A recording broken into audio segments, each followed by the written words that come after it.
not gonna lie to you guys, Prydwyn is out of pocket for that one, and I don't even know if I can trust their tier list anymore after that take right there. 100p, that is a dog take. Gamers, what is up? And today I want to look at Prydwyn's tier list because Jade just came to the game and I am very curious to see where they actually put Jade on this tier list here, because I think she is going to be very, very undervalued for what she actually is. A lot of people have been saying, oh, Jade sucks and everything other than pure fiction. I don't think that's really the case. I think that she is being misjudged, I guess I could say, right? Because I think everyone's making her out to be this god-awful dog shit unit when that's absolutely not the case. I think she is not as good as she could be right now. I think she is definitely a future-proofable unit and is going to get better in the future. I still think she's a pretty solid unit right now. I don't have any doubt in my mind right now that she's a good unit. And so we're going to be taking a look at Honkai Star Rail's Prydwyn's tier list for July of 2024. Jade get added into the game. I'm assuming they switched stuff around Pure Fiction, Apocalyptic Shadow, and I don't think we even did Apocalyptic Shadow tier list. So we're going to be going over every single tier list today, talking about where I think units should be, if they're where they should be added, and so on and so forth, stuff like that. So let's go ahead and take a look at this tier list here really quick. Oh, tier 3, are you? We're gonna do that in a second. Let's talk about these sustain units first, because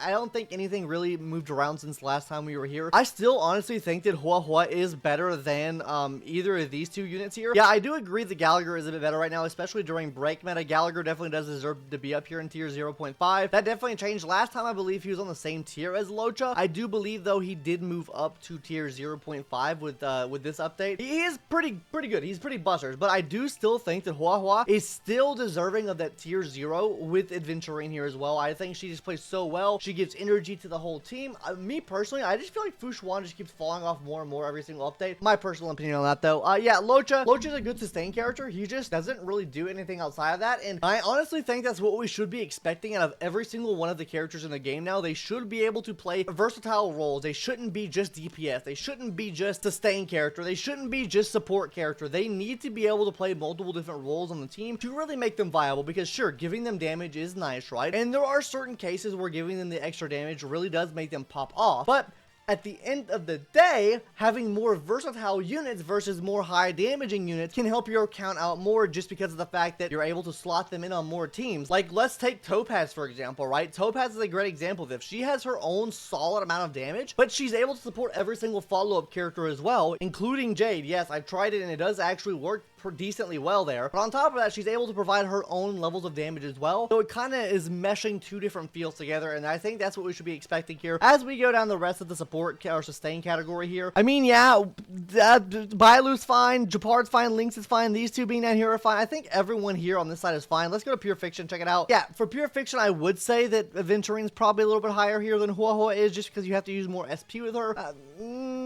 Yeah, I can agree with it. I don't really disagree with this. And then finally for Apocalyptic Shadow. Now, if we're taking, I guess, the current meta of Apocalyptic Shadow, I can see Gallagher being up here just because of how broken he is in Apocalyptic Shadow, just with break teams and stuff like that in general. And me personally, I use him over Fu Xuan in Apocalyptic Shadow and Memory of Chaos. I still use my Fu Xuan quite a bit in Pure Fiction, but other than that, I use him in literally both Memory of Chaos and Apocalyptic Shadow. Let's go ahead and hop into our amplifiers here though. Ruan Mei still being at the tippity top here. Yeah, I agree with that. And I've been saying that since day one, since they wanted to put her on the same tier as Robin and Sparkle. I think that she's always been in a league of her own, and I just think that Break amplifies that even more, so she absolutely deserves to be there. Imaginary Trailblazer, that's fine too. I mean, probably put him in the specialist here just because they are so break focused and break centric, and they are a very specialized role where these units right here can really be put in any team. You really can't throw Imaginary Trailblazer in any team. He only works really on break teams, so I'd put him over here in the specialist category if it were me. But let's continue. Ting Yun being tier 1, I agree with that. Ting Yun is just super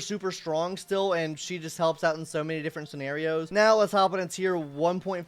Bronya, Pela, Silverwolf. Yeah, I agree with this. Well, yeah, okay, I agree with this. Yeah, I completely agree with this. I do think Silverwolf is better than Apocalyptic Shadow than Pela is in this circumstance, so I would give her this. I would definitely put her up here with this. Now let's hop in here. Asta and Hanya. Honestly, I would move Asta up. I think Asta is not as good as Bronya for sure, but I think Asta can actually still bring a bunch of versatility to your account still. There might already be an updated build guide on my channel up for her, or it's going to come out in the very near future. Yeah, Asta I still think is an amazing character to use. While she might be low on this tier list here at tier 3, I do think that she does offer plenty of versatility, giving you attack. She gives extra fire damage bonus. She gives extra speed to the whole team as well. Her ultimate's really easy to get up. You can use free-to-play light kill on her. You can use pretty free-to-play builds on her. You can slot her in a break team. There's just a lot of different options that you can actually use for Asta. So yes, I would say that I would like her in tier 2. Now let's hop into this category because I already saw where they threw Jade at. I'm just going to go past all these. I'm going down to Jade. There is absolutely zero shot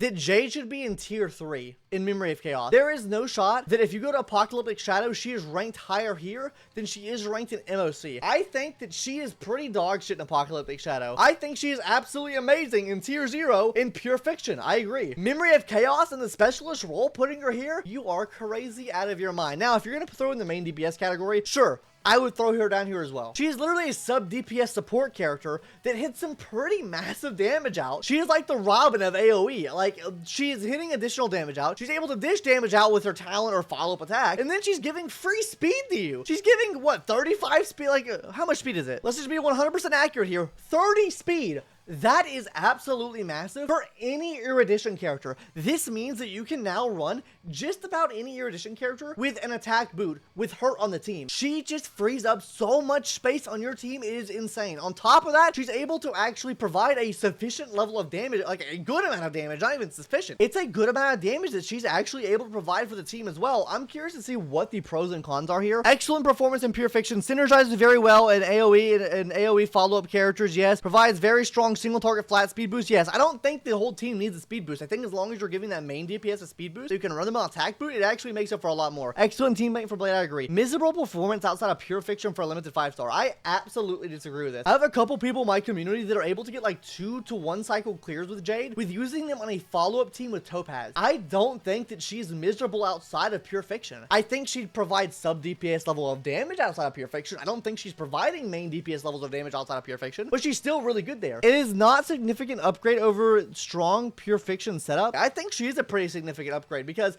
you have Herta, Himiko. What else do you really have?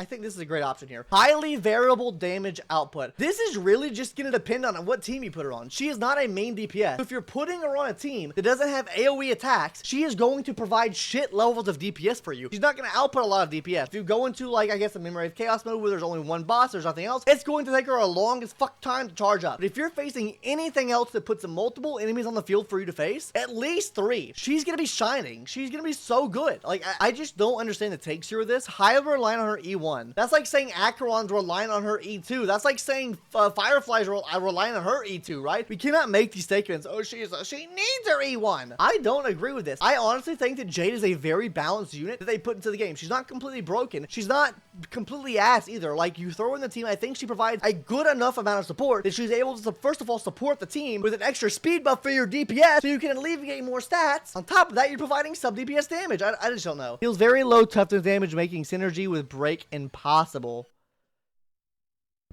Let me ask, why would you use her on a break team? What are you swapping out of the break team to put her there? Break teams are set in stone, buddy. Firefly, Harmony MC, Gallagher, and Ruan Mei. What are you using outside of that on a break team? Your damage literally drops by half for each of those units you do not have. You don't have Ruan Mei? Bye-bye 50% of damage. You don't have Harmony MC? Well, you're gonna have Harmony MC, but if you don't put that on the team, bye-bye that damage as well. Gallagher? I mean, Gallagher just is like a multiplicative amplifier, and you can get him for free as well. Like, I just don't understand this take. Doesn't have much specified synergy beyond generalized AoE or Blade. Isn't it better if she's worked for a more broad character list? I feel like with that logic, then you might as well just go ahead and throw Topaz and Noombi down here on the list too, because they only work for follow. She works for every AoE character. What do you mean? What?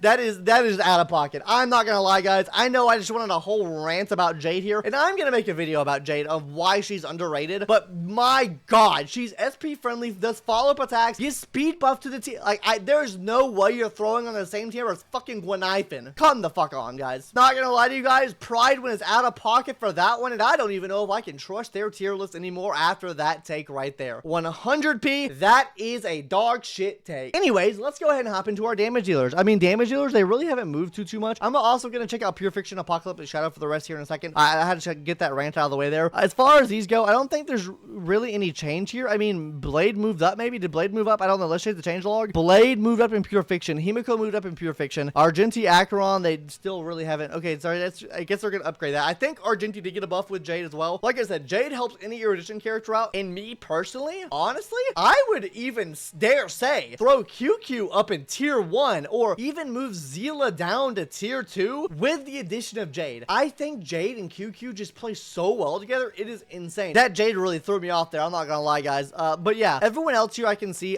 Clara moving down next patch with the addition of the new follow-up character, Junli, I think her name is. Yeah, she moves down. Also, Misa here. Yeah, Misa's decent. Argenti is okay. He's not really good in he's not really good in memory chaos. I do think that she is better than memory chaos than him, though. Not gonna lie, no cap. He's a main DPS, and she's a sub DPS and can provide around the same amount of damage. Anyways, let me just get off my little rant there of that. Everyone else here on this list, yeah, I can pretty much agree with this. Yeah, yeah, okay, that's fine there. Also, I think that Serval is gonna work pretty well with her as well as a good free-to-play option, especially if you don't have like a built-up QQ at all. But that's just me. Let's pure fiction now. Yeah, Himeko moves up. Yeah, I think personally she's always been there, even without the addition of Jade. But yeah, yeah, she definitely deserves to be there. This moves up as well. I think really every AoE-oriented character moves up. I do think Argenti moves up as well. Acheron can probably stay there. I think Acheron's fine. Moving Black Swan down, yeah, not very dot-oriented. I can see that as well. Yeah, that's fine by me. I mean, really, everyone else here is pretty good to go. I mean, these are all very niche characters. Yeah, I mean, yeah. I agree with this for the most part. Okay, now let's go into Apocalyptic Shadow.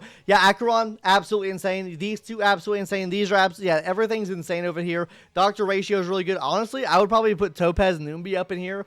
Topaz Noombi with Dr. Ratio is absolutely cracked, insane sicko mode, bro. I don't know. And then her interior, that baffles me. How we can put her, after just making the claims that she doesn't do very much AoE-oriented damage, in tier 3 for fucking Memory of Chaos, and then with a single target-oriented game mode, we're throwing her in tier fucking 2. Fucking good one, Prydwyn. Anyways, guys, that's really gonna do it for my review of this tier list today. I think they were absolutely out of their mind. Let me know what your thoughts on the comments down below. I mean, some of the stuff I agree with. I do think she's a very future-proofable unit, and a lot of people are not giving her the credit I think she really deserves.